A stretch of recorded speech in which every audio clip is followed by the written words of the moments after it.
All right, guys, you just got that brand new drone. What are you gonna do with it? You're gonna go fly it, and you're gonna go fly it far, and you're gonna go fly it high, and you know what else you're gonna do?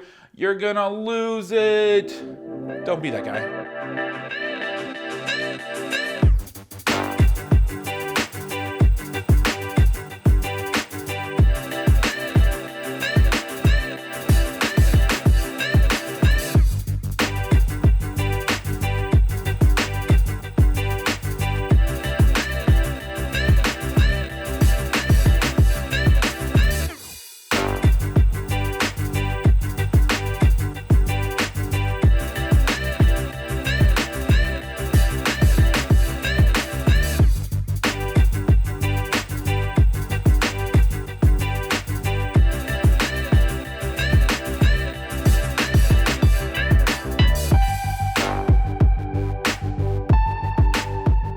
I know what you're probably gonna do with it. You're gonna go fly it a long ways, and you're gonna go really high, and you know what else you're gonna do? You're gonna lose it, right? Don't be that guy, okay? Don't be the guy that gets his brand new drone, takes it out for the first flight or the third flight, takes it out in a 20-mile-an-hour wind and says, "Yeehaw!" Right? All right, so I'm talking from experience, right? I was so excited when I got my first Spark, when I got my DJI Spark. I was so excited, right? I wanted to test it out. I wanted to see what it could do. DJI makes awesome drones, right? They got this return to home feature. It will save you no matter what, right? Unfortunately, it is a really cool feature and it has saved a lot of people's drones, but it will not save you in every instance. The DJI drones are awesome, but don't go losing it, okay? It's up to you not to lose it, okay? So that's what we're talking about today. DJI drones, they're awesome, but don't mess it up and put it in a bad spot so that you lose it. Okay, guys, so the first thing I'll say, you just got your brand new drone. First thing that I'll say is learn your regulations, okay? So make sure you know the laws that you live in. So if you live in the United States, don't go more than 400 feet high. And also, if you live in the United States, keep it in visual line of sight. If you can't see it, you can't control it when it loses its mind. So know your regulations. Know where it's okay to fly, where it's not okay to fly, how far away you can fly, and how high you can fly. And more importantly, when you do decide to fly, make a good decision about where and when you are flying it. So you want, especially when you're an early pilot and you don't know what you're doing for sure, keep it in a visual line of sight. Make sure you can still see it.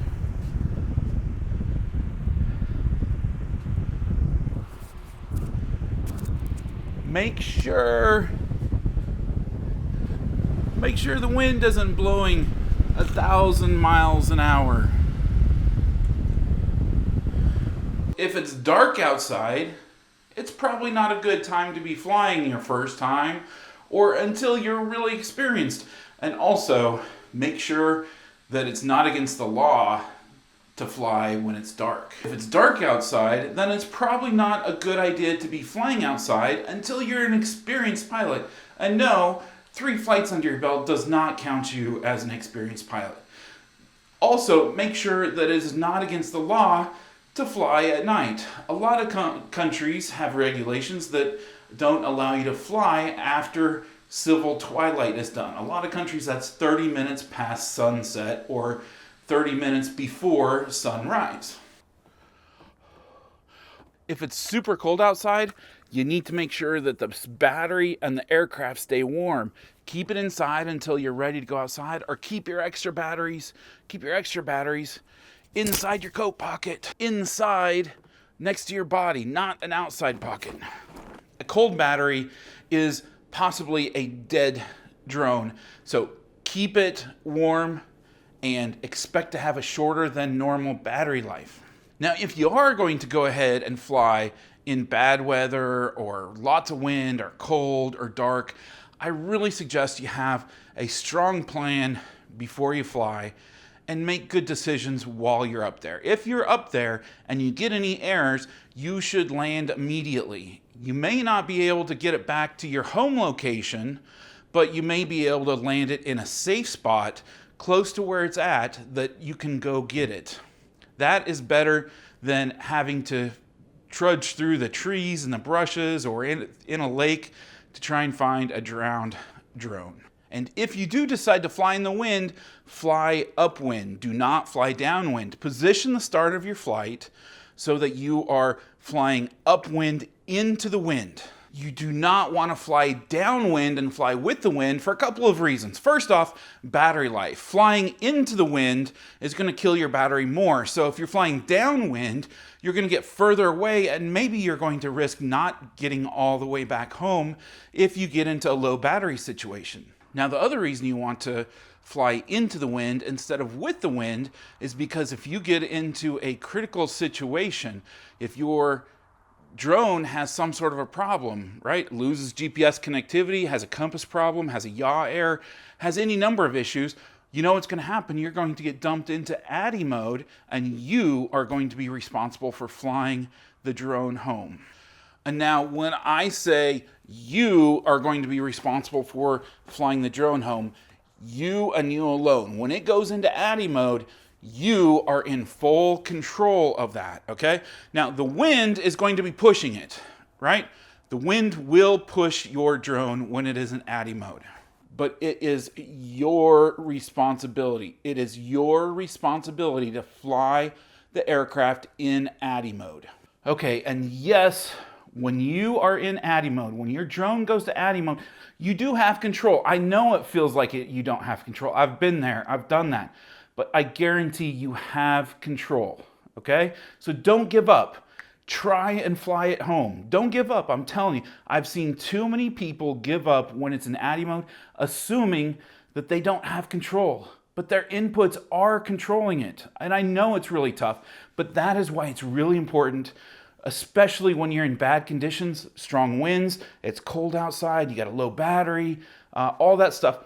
Keep your drone close to you. Keep it in visual line of sight. That is really important. While it is in ADI mode, it is important that you try and fly the drone. I'm one of those geeks that likes looking at data.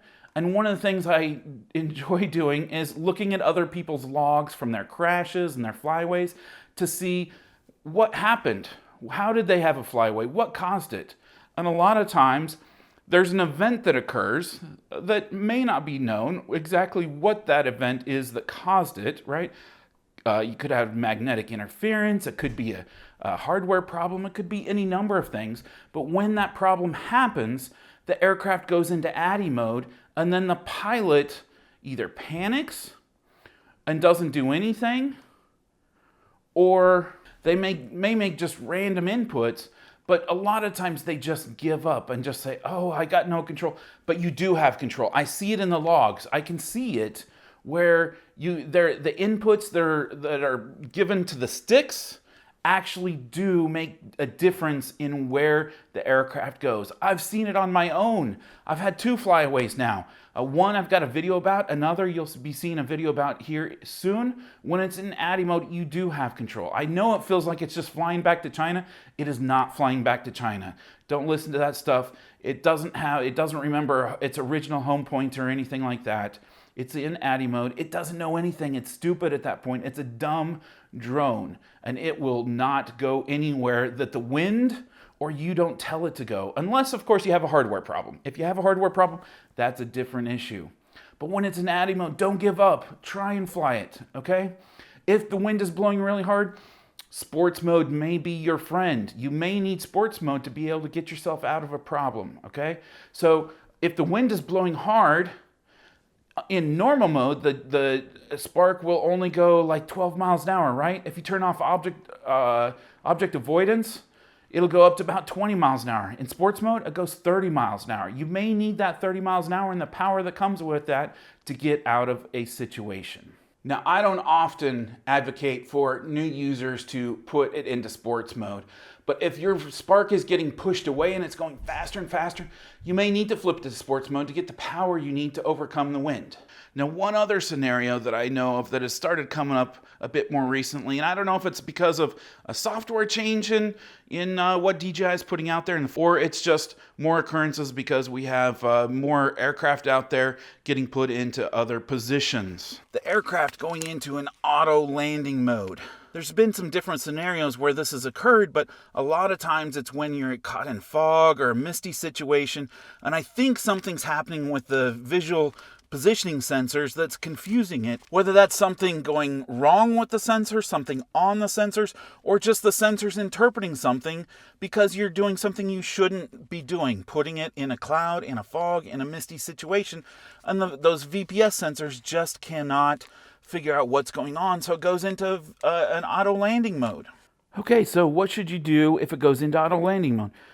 If nothing else is working and you can't control it, flip it into sports mode. If it was already in sports mode and it is going into auto landing, flip it out of sports mode and put it back in, and it's very likely you'll regain control and be able to get it back to a spot where you can control it. Now, under normal circumstances, I don't recommend a novice user using sports mode in most situations, but in some situations, sports mode may be your only savior, and that is the case probably if it goes into a forced auto landing mode, and it's going to be landing in a situation that is not good for the drone. So use the sports mode, flip it into sports mode, and get yourself out of the situation. So if you get caught in a sticky situation, don't panic, think, and react. Make good decisions to start off with. Before you even put your Spark up, figure out, should I be putting it up? If you do decide to put it up, put it in a good situation. Don't put it where the wind is blowing it downwind from you 1,000 miles. Don't put it up in the wind where it's blowing 1,000 miles an hour. Don't put it up in the dark where you have no visual navigation aids.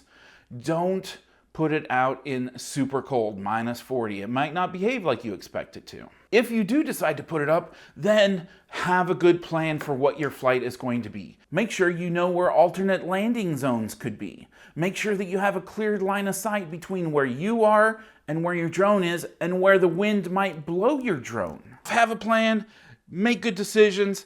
Don't put your drone up in a situation where it can't handle it really well.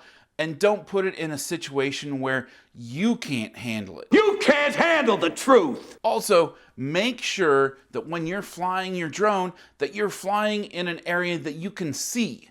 You can see not only where the drone currently is, but if the drone has problems, where is it going to go? Which way is the wind going to push it? Can you see in that direction, or is there a house in the way, a building in the way, trees in the way?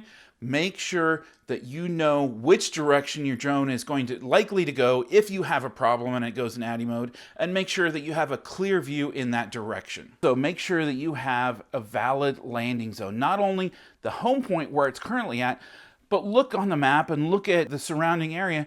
Where can you land your drone if it has problems? So look for landing areas that are going to be safe for you to land in case you have problems. Look for areas off to the sides of where you're going to be flying at. Look for areas that are downwind of where you're going to be flying at, and look for open areas that are not covered in trees and buildings and power lines and other obstructions like that. You're looking for open areas like parks, parking lots, neighbors' yards, anywhere that is open and doesn't have obstructions that you are going to crash into, and gives you a good space to be able to land in an emergency. So really all we're talking about is having a plan and making good decisions, not putting your drone in a situation where it is going to be compromised if everything doesn't go perfect. And you can just assume that everything isn't going to go perfect, have a plan for what potentially could go wrong, and then you'll put yourself in a much better situation. You'll make better decisions if you think that way, and you will have much more fun.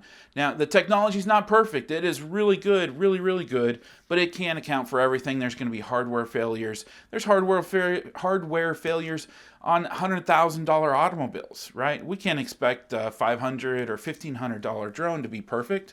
So let's put it in a situation where you can be successful and the drone can be successful and you and the technology can do well together and have fun. Well, I hope this was a good video for you guys. Hope you guys learned something. Hope you enjoy the content that we're putting out there. If you are, I'd love to see you a part of this channel for the future. Hit that subscribe button. Leave us a comment. What are your thoughts about the topic today? Did I leave something out? Did I leave something important? What is a scenario that you have ran into that you've had success in bailing yourself out of? Or what is something that you plan for to make sure that you have success and you're not going to lose your drone? So I hope you guys have a great day, and we will catch you on another video soon. Take care. Oh, we got the parrot. The parrot is making an appearance, Caden. Parrot's going to be famous.